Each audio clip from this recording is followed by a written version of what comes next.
awakens by night and sleeps by day. He lurks through the shadows, stalking his prey. Lies are what he seeks to maul. The truth shall set you free, and he seeks to free them all. His name is Dark Wolf, and if you are spreading deceit, then it will be a very dark day when you finally meet. His name is Dark Wolf, and he will fight to the bitter end, for the side of right, truth, and friends. So join us now if you dare, for the show is about to begin. So join us now if you dare. Join us in Dark Wolf's Den.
Hey guys, Dark Wolf here. I hope everybody is doing absolutely amazing. If you have dared to stay with us this long, we very much appreciate it.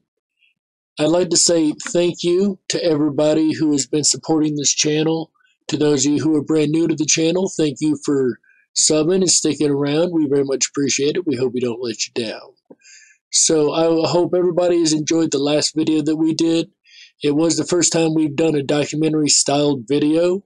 If you guys not checked it out yet, please make sure to go watch it too. It is called The Mandela Effect: Memory Impossible.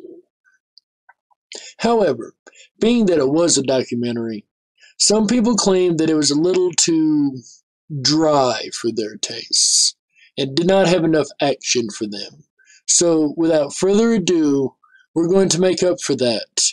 Here is 3 minutes and 15 seconds of gratuitous explosions set to music. I'll see you guys in a couple minutes.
Okay guys, welcome back.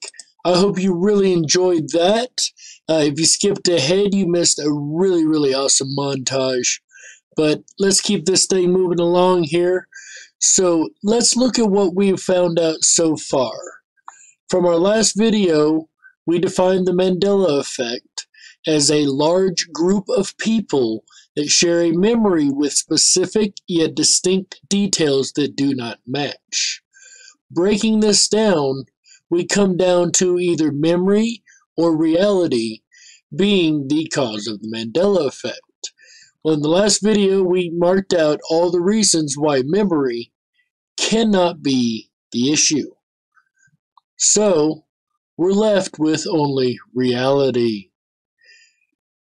We do the theory series here at the Den, and on screen right now you see many of the different selections. There's not all of them, of course, but many of them that are done so far. I hope you guys go back and check some of these out, these different theories that have been presented. But the most famous one and the most accepted one in the community right now is the sliders theory. Now, before we go any further, we need to set some ground rules for the rest of this video. We will be assuming that the shifting theory or dimensional slider theory is correct. That is one assumption that we will be working on. The second assumption on which we will be working will be using the ball Earth space model. If this triggers you, I do apologize, but we will not be getting into the Earth shape debate on this channel. And as far as I'm concerned, it can be a cube. It really doesn't matter. That is not the aspect which we will be defining in this video. With that said, let's get started. So, the sliders theory states that seemingly random times, our souls, or at least our consciousness, shift between the different parallel universes.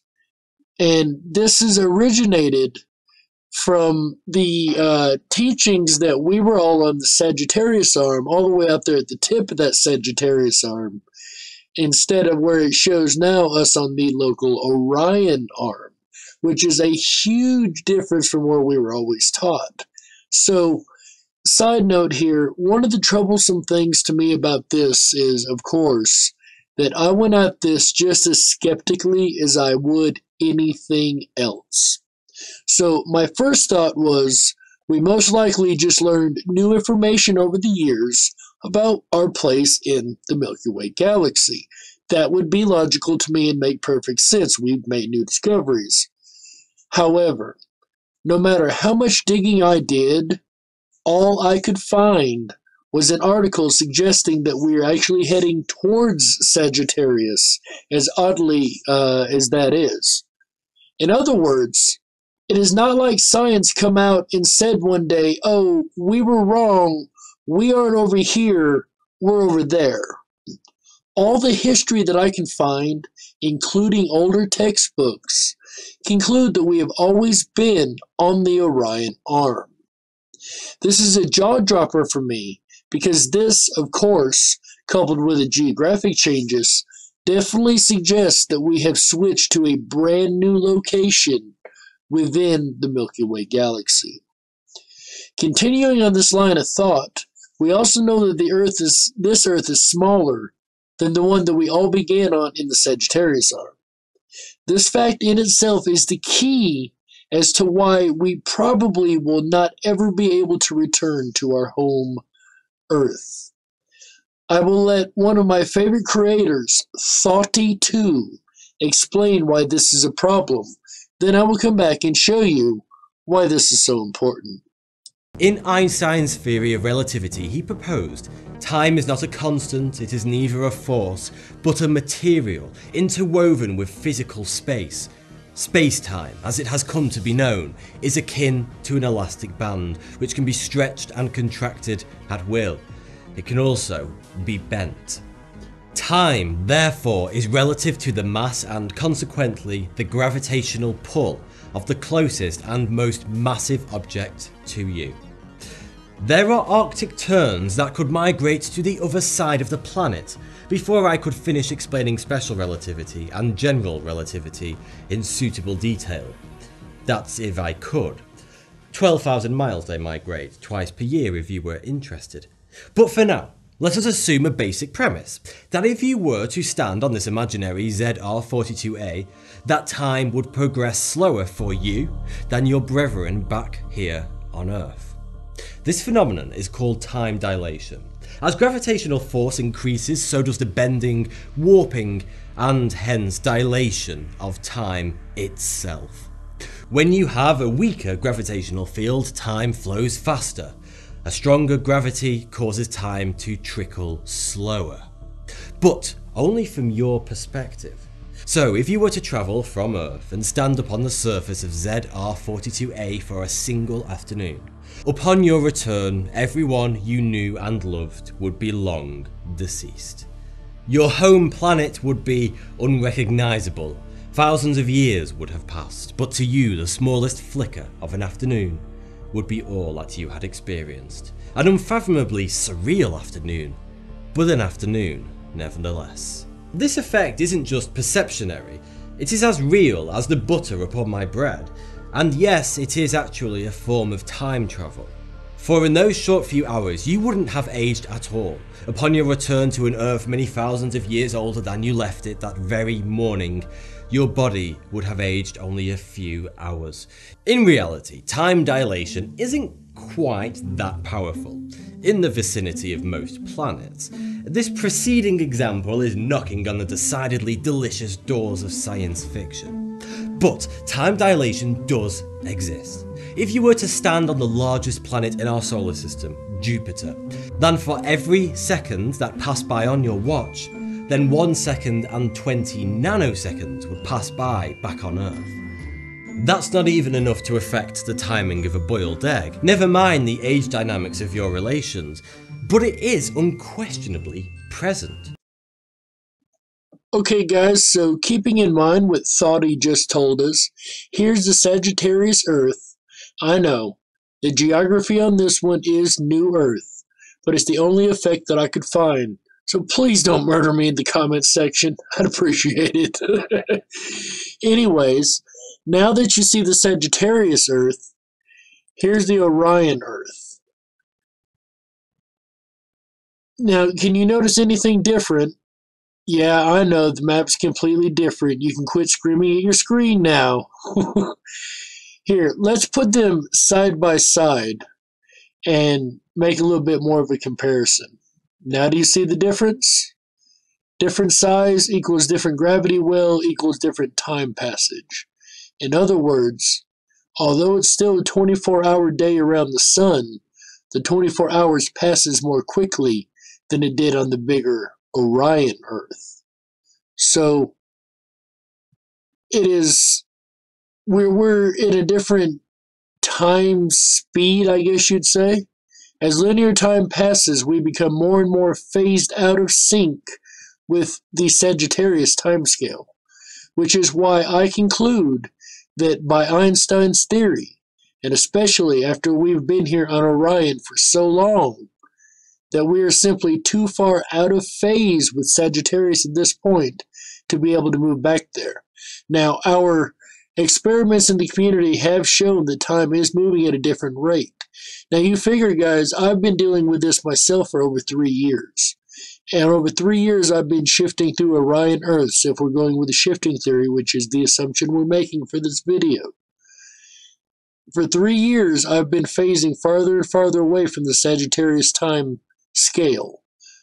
Therefore, I don't think it's possible for any of us to honestly return home. Now, this said, guys, I'm not trying to dash anyone's hopes or dreams. I personally wake up every single day hoping that I've shifted back to my home timeline or reality or whatever you want to call it. Although it hasn't happened yet. Now, this is all conjecture and speculation using science based on a theory of one possible cause as to what could be changing our reality. I am by no means saying that this is 100% correct, and I could be completely off about this. and we can all wake up tomorrow back home where we belong. That's all for this presentation, guys. We do know one thing. We know reality itself is messed up, and we know that we're trying to theorize and figure out what's going on. Guys, if you have a theory that hasn't been presented, or if you've got some new twist on a theory that we have presented, if you want me to present it for the community, guys, send it to me in an email. You can find my email in the About section on my YouTube. You go ahead and shoot me an email. Just let me know what your theory is, and we'll gladly present it. Guys, if you're new to the Mandela Effect, please check out MandelaBibleChanges.com. This is run by a wonderful man named Bill Bean. He is a exorcist, a minister, a spiritual warrior, a Bible scholar. The man really knows his stuff. Very, very reliable information. The second site would be RealityShifters.com. That is run by Cynthia Sue Larson, which we are going to try to get in for an interview soon. She's got some really amazing ideas and interesting stuff over there, so go check her out. And also, we suggest Moneybag73 on YouTube. He has the amazing, the Incredible Mandela Effect voting video series, which is probably the best pool of evidence I have ever found. So I want to thank you guys once again for hanging out with us and checking out this video. Definitely go back and check out the documentary we did last time and all the rest of the theories we've done so far, guys. I want to ask you, please, I don't normally ask this, please stay for the outro. I spent a lot of time on making it, so if you just spend a couple more moments checking it out, I would appreciate it, guys. All right, signing off, guys. This is Dark Wolf, and remember always, stay awake, but dare to dream. Bye, everybody.